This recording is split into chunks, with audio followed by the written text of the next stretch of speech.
Bonjour à tous, j'espère que vous allez bien. அனைவருக்கும் வணக்கம். இன்றைய பிரெஞ்சு அகாடமி தமிழ் வீடியோவில் தினசரி உங்களுடைய உரையாடல்களுக்கு தேவையான பயனுள்ள 10 வாக்கியங்களை பயிற்சி செய்து கொள்ளப் போகிறீர்கள். முதலாவதாக, நீங்கள் வங்கிக்கோ அல்லது ஒரு பொருட்கள் வாங்க கடைகளுக்கு செல்லும் பொழுதோ, அதாவது வரிசையில் நாம் ஒரு இடத்திற்கு சென்று நிற்கும் பொழுது, எங்களுடைய வரிசையை தாண்டி இன்னொருவர் செல்ல முற்படும் பொழுது இவ்வாறு கூறலாம். Désolé madame, vous devez faire la queue comme tout le monde. Vous devez faire la queue comme tout le monde. Vous devez faire la queue. நீங்கள் வரிசையில் நிற்க வேண்டும். Comme tout le monde. எல்லோரை போலவும் நீங்கள் வரிசையில் நிற்க வேண்டும். Désolé madame, vous devez faire la queue comme tout le monde. என்னுடன் சேர்ந்து கூறி பாருங்கள்.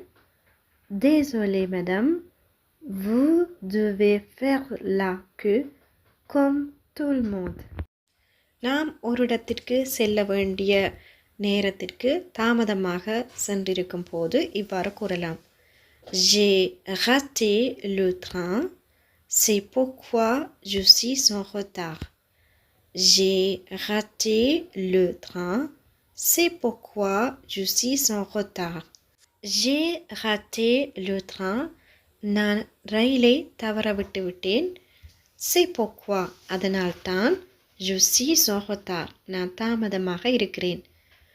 பொதுவாக வேலையிடங்களிற்கு தாமதமாக நாம் செல்லும் பொழுது இவ்வாறு கூறலாம். என்னுடன் சேர்ந்து கூறி பாருங்கள். J'ai raté le train, c'est pourquoi je suis en retard. J'ai raté le train, c'est pourquoi je suis en retard.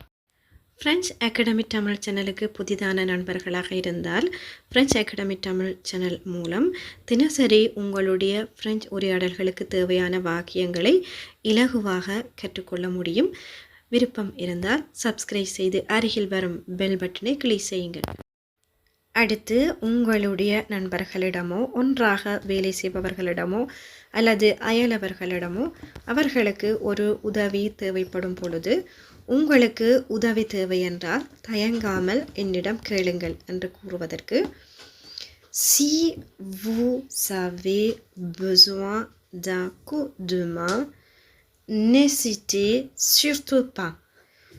Si vous avez besoin d'un coup de main, n'hésitez surtout pas. Si vous avez besoin, உங்களுக்கு தேவைப்பட்டால், d'un coup de main என்றால் உதவி, n'hésitez surtout pas, தயங்காதீர்கள். என்னுடன் சேர்ந்து கூறி பாருங்கள். Si vous avez besoin d'un coup de main, n'hésitez surtout pas. Si vous avez besoin d'un coup de main, n'hésitez surtout pas. அடுத்து, ஒருவரிடம் சென்று என்னை உங்களுக்கு ஞாபகம் இல்லையா என்று கேட்பதற்கு, ஒருவேளை அவர் உங்களை மறந்திருக்கலாம். அப்பொழுது Vous ne vous souvenez pas de moi? Vous ne vous souvenez pas de moi? என்னுடன் சேர்ந்து கூறி பாருங்கள். Vous ne vous souvenez pas de moi? Vous ne vous souvenez pas de moi? உன்னுடைய பிள்ளைகளுக்கு எத்தனை வயது? Ils sont quel âge tes enfants? Ils sont quel âge tes enfants?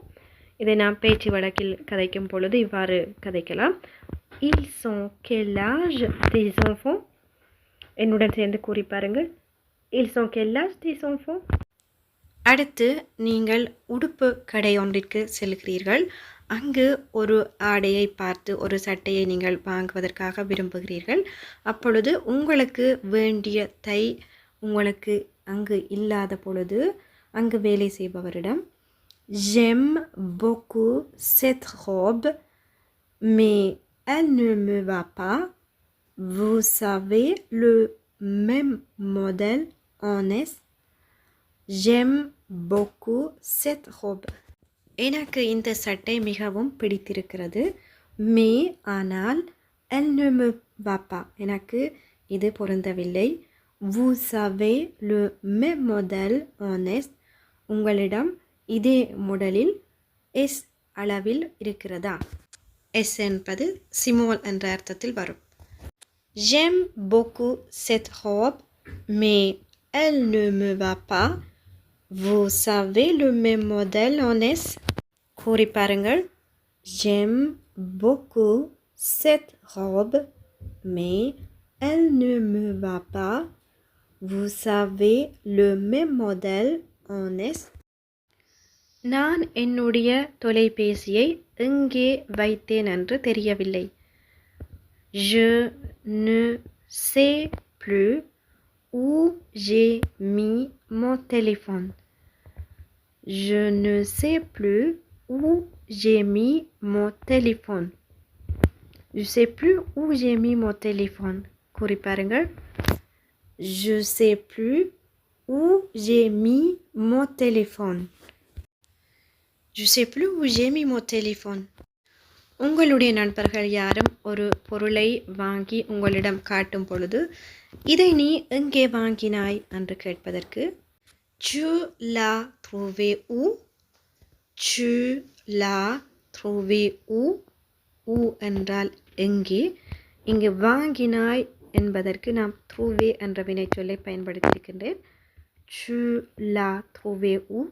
கூறி பாருங்கள். Tu l'as trouvé où? Tu l'as trouvé où? நீங்கள் தொலைபேசி மூலம் ஒரு இடத்திற்கு அழைப்பு செய்து உங்களுடைய பில்லை கட்டுவதற்கு அழைப்பு செய்யலாம். அப்பொழுது நான் உங்களுக்கு என்னுடைய பில்லை பற்றி கதைப்பதற்காக தொலைபேசி அழைக்கிறேன் என்று கூறுவதானால் Je veux téléphone à propos de ma facture. நீங்கள் ஒரு இடத்திற்கு தொலைபேசி செய்யும் பொழுது என்ன காரணத்திற்காக தொலைபேசி அழைப்பு செய்கிறீர்கள் என்று கேட்பார்கள். அதற்கு நாம் தொலைபேசி செய்வதற்கான காரணத்தை கூறுவதற்கு இங்கு நாம் à propos de என்ற சொல்லை பயன்படுத்தி இருக்கின்றேன். Je veux téléphone, நான் உங்களுக்கு தொலைபேசி அழைப்பு செய்கிறேன். à propos de ma facture, என்னுடைய பில்லை பற்றி கதைப்பதற்காக. அதன் பிறகு அவர்கள் விளங்கிக் கொள்வார்கள் நீங்கள் என்ன காரணத்திற்காக தொலைபேசி அழைப்பு செய்திருக்கிறீர்கள் என்று. என்னுடன் சேர்ந்து கூறி பாருங்கள்.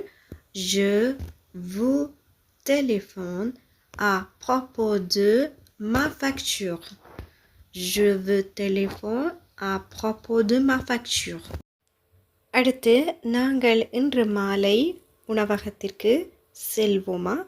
உனக்கு இதற்கு ஓகேயா? உனக்கு இதில் விருப்பம் இருக்கிறதா என்று கேட்பதற்கு On va au restaurant ce soir, ça te dit? On va au restaurant ce soir, ça te dit? On va au restaurant ce soir, ça te dit? கூறி பாருங்கள். On va au restaurant ce soir, ça te dit? Okay friends, இந்த 10 வாக்கியங்களையும் நீங்கள் திரும்ப திரும்ப கேட்டு பயிற்சி செய்து கொள்ளுங்கள். உங்களுடைய நாளாந்த உரையாடல்களிலும் இந்த வாக்கியங்களை நீங்கள் பயன்படுத்தி கொள்ளலாம். இந்த வீடியோ உங்களுக்கு பயனுள்ளதாக அமைந்திருந்தால் ஒரு லைக் செய்யுங்கள். உங்களுடைய நண்பர்களோடும் பகிர்ந்து கொள்ளுங்கள். மறக்காமல் ஃப்ரெஞ்ச் அகாடமி தமிழ் சேனலுக்கு சப்ஸ்கிரைப் செய்து அருகில் வரும் பெல் பட்டனை கிளிக் செய்யுங்கள். அடுத்த ஒரு பயனுள்ள வீடியோவில் சந்திக்கும் வரை நன்றி, வணக்கம்.